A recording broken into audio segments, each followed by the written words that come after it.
শারীরিক শিক্ষা কেন্দ্রের ঘটনায় দুঃখ প্রকাশ করেছেন ডাকসুর কার্যনির্বাহী সদস্য সর্বমিত্র চাকমা। সোমবার দুপুরে এক ফেসবুক স্ট্যাটাসে তিনি বলেন, ঢাকা বিশ্ববিদ্যালয়ের শারীরিক শিক্ষা কেন্দ্রের মাঠটি শুধু বিশ্ববিদ্যালয়ের শিক্ষার্থীদের জন্য।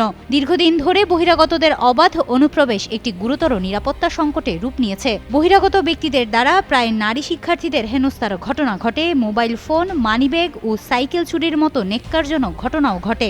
এসব ঘটনা শুধু শিক্ষার্থীদের ব্যক্তিগত নিরাপত্তাকেই হুমকির মুখে ফেলছে না, বরং একটি শিক্ষা প্রতিষ্ঠানের মর্যাদা ও নিরাপদ পরিবেশকেও প্রশ্নবিদ্ধ করছে। উদ্বেগজনক বিষয় হলো, এই পরিস্থিতি সম্পর্কে শিক্ষার্থীরা বারবার প্রশাসনকে অবগত করলেও এখনো পর্যন্ত কোনো কার্যকর ও দৃশ্যমান ব্যবস্থা গ্রহণ করা হয়নি। শারীরিক শিক্ষা কেন্দ্রকে সিসি ক্যামেরার আওতায় আনা হয়নি, নিরাপত্তা জোরদার করা হয়নি, এমনকি বহিরাগতদের প্রবেশ রোধে প্রয়োজনীয় পদক্ষেপও গ্রহণ করা হয়নি। প্রশাসনের এই দীর্ঘস্থায়ী নীরবতা ও অসহযোগিতা পরিস্থিতিকে আরও জটিল করে তুলছে। সর্বমিত্র চাকমা বলেন, বহিরাগতরা নিয়মিতভাবে ঢাকা মেডিকেল কলেজের বিপরীত পাশের দেয়াল টপকে প্রবেশ করে। তাদের একাধিকবার নিষেধ করার সত্ত্বেও তারা তা অগ্রাহ্য করেছে। নিষেধ করতে গেলে তারা উল্টো স্টাফদের লক্ষ্য করে ঢিল ছুঁড়ে পালিয়ে যায়, যা একটি চরম নিরাপত্তা ঝুঁকির ইঙ্গিত বহন করে।